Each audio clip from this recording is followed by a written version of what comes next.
Hey everybody, it's Jason Blaha here, and once again it's time for a max effort upper day.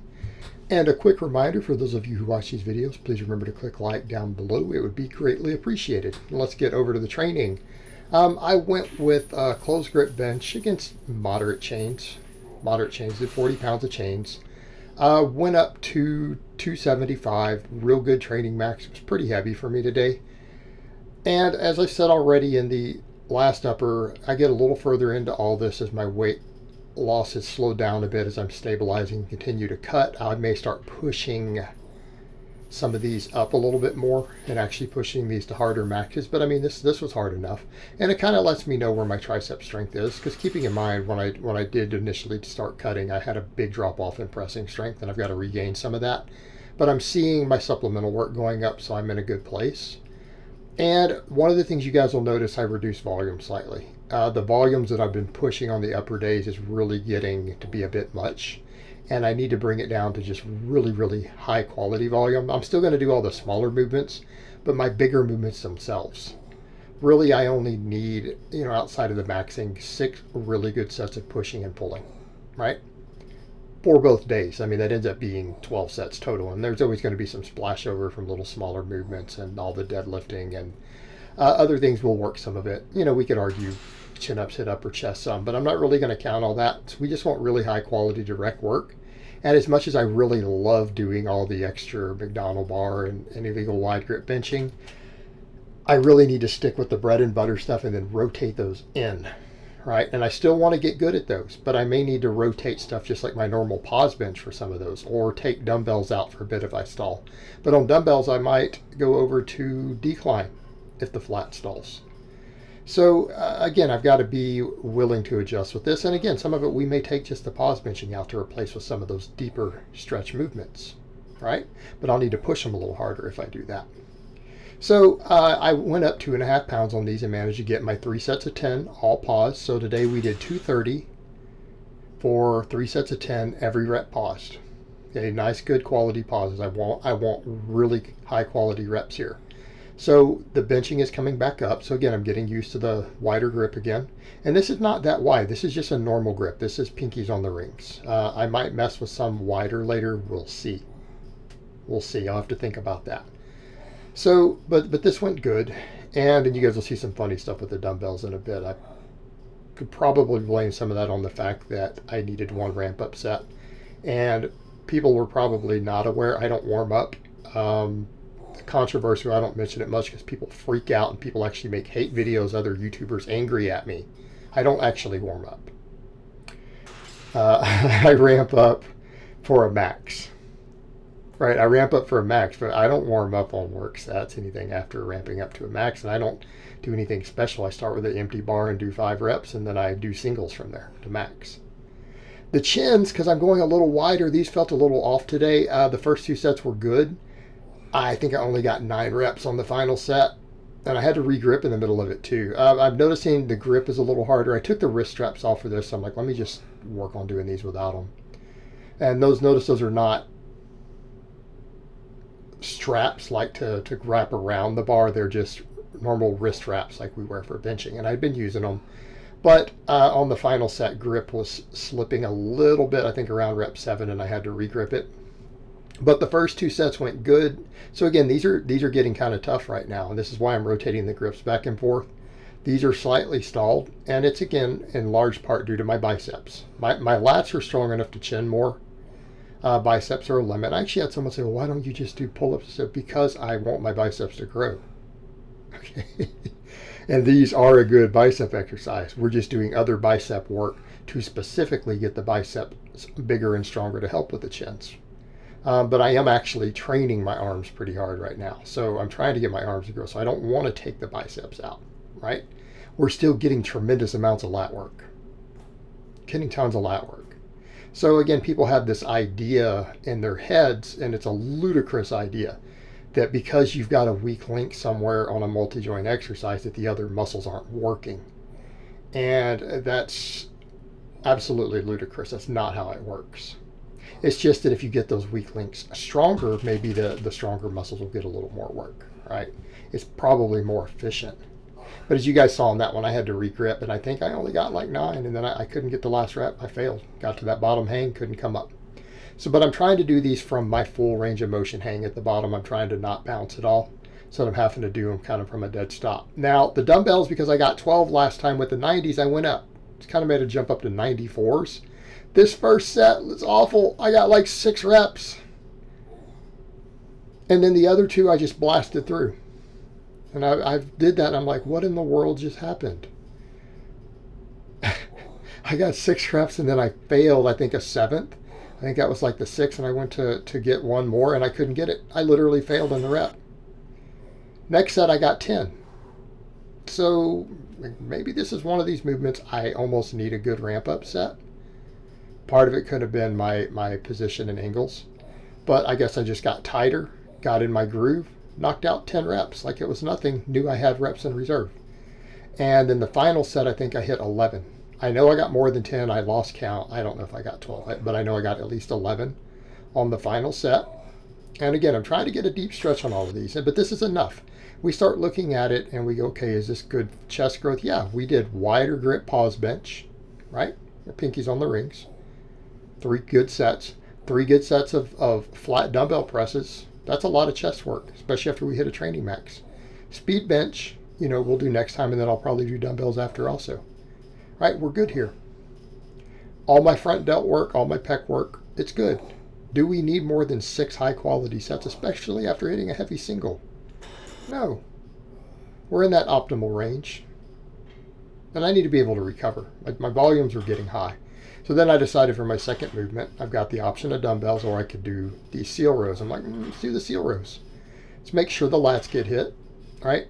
Am I worried about my rear delts not getting enough? No, because I do these, and then the lateral raises hit the rear delts. The way I do them actually hits the rear delts also, right? Because I lean forward.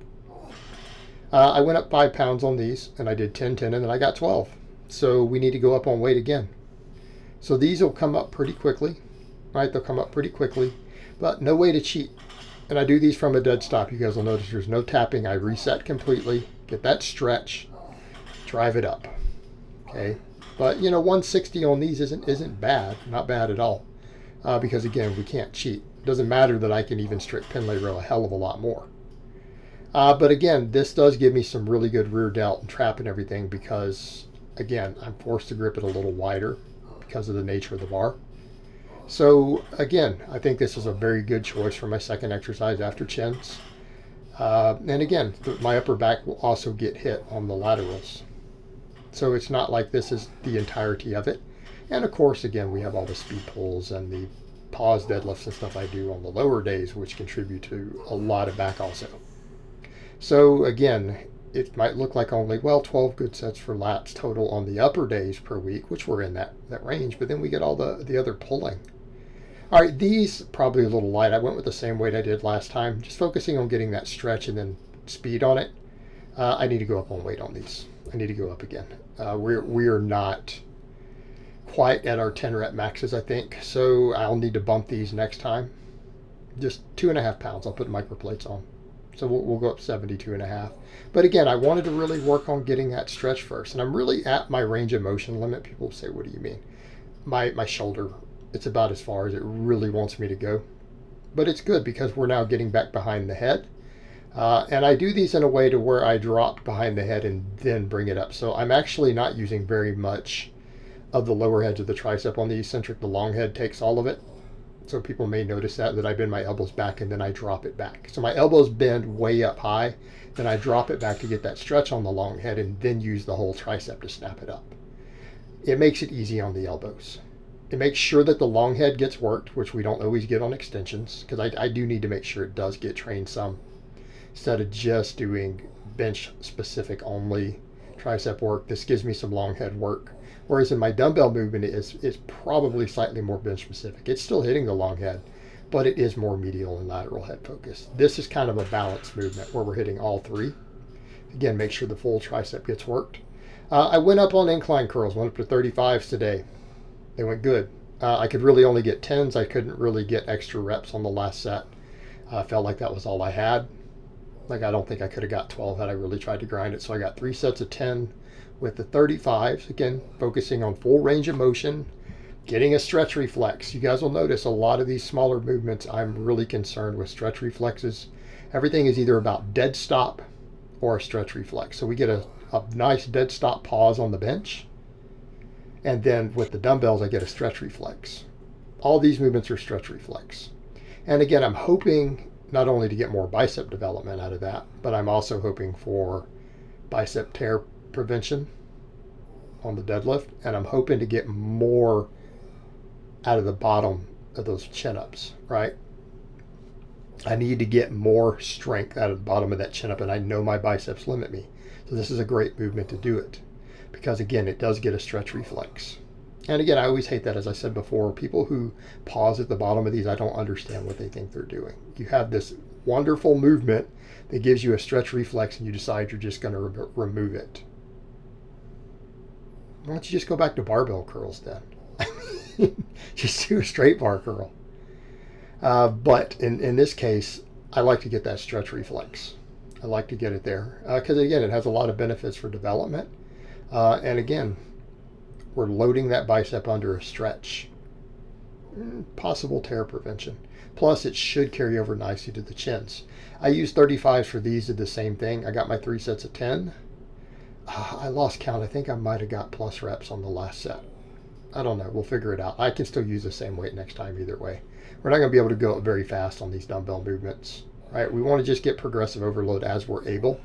And that's going to be the same way I work some of those other movements. You know, as far as the pause benching, the dumbbell benching, if they stall, I might need to rotate them. But as long as I can push 3 hard sets and get some progressive overload, we're in a good place. Fat loss or not, that progressive overload will represent potential hypertrophy.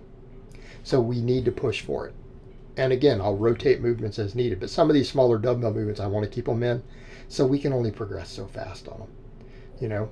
And they're not that big of a deal. Let's say they do stall a little bit and I'm stuck with 35-pound dumbbells, but I'm progressing on the bigger movements. We're still getting more overload on the muscle. Right? Small exercises can only go up so quick anyways. It just is what it is.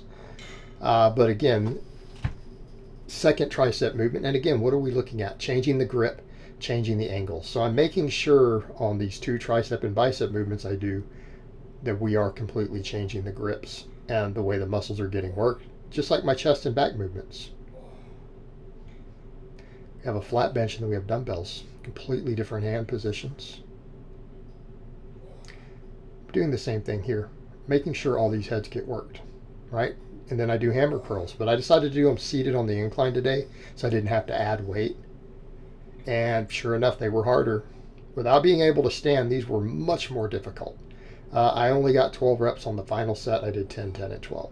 All right, so the 35s were relatively challenging here, right? So again, I don't need to step up to 40s just so I can stand. And again, I'm trying to do very, very little standing work. Really, I did none. I'm trying to not load my spine because it gets worked so hard on my lower days. Just let it rest. It's fine. I need to do a bunch of standing work. I need to do standing overhead presses, standing rows. I do all this stuff seated. Plus I drag a sled. I dragged my sled this morning first too. I'm dragging the sled 6 days a week. We're getting plenty of work there. The only thing I did standing today really was the laterals. And I mean, if I had to, I could take those over seated if I really wanted to. I could. I might, but I don't know. I don't even want to be able to use that bench correctly for it because it's an incline bench. It doesn't go completely to 90 degrees. So I'd be leaning forward. And I might even take those there. But I feel like they're light enough. I don't really care. I'm not worried about it. They seem to work so much better standing anyways as an exercise. You know, maybe my opinion. But I might experiment with doing them seated. Hey, if they stall, we could change to seated just to get a variation in. Change the movement so that we can try to progress more often. But with those, I did the same I did last time. I dropped it down to 30 pounds. Sorry, the camera was too close on this first set. I did 10, 10, and then I managed to get 12. We got 12, so we're almost ready to bump these up a hair, right? Might be able to take them up 2 pounds. If I got 12, might take one more workout and see if I can get 12 or more than one set. Because again, 2 pound jumps on these smaller weights is actually pretty big. it may not actually equal only 2 reps lost, right? So just something to be aware of. But overall, really happy with today's workout. The volumes here are still high. They're lower than I have been doing, but if we were to start plugging the numbers in, it's a lot of volume. It's a lot of volume. A little more for arms, but even for the chest and lats and rear delts and everything. So really happy with today's workout. So I hope it has been informative, and I will talk to you guys next time.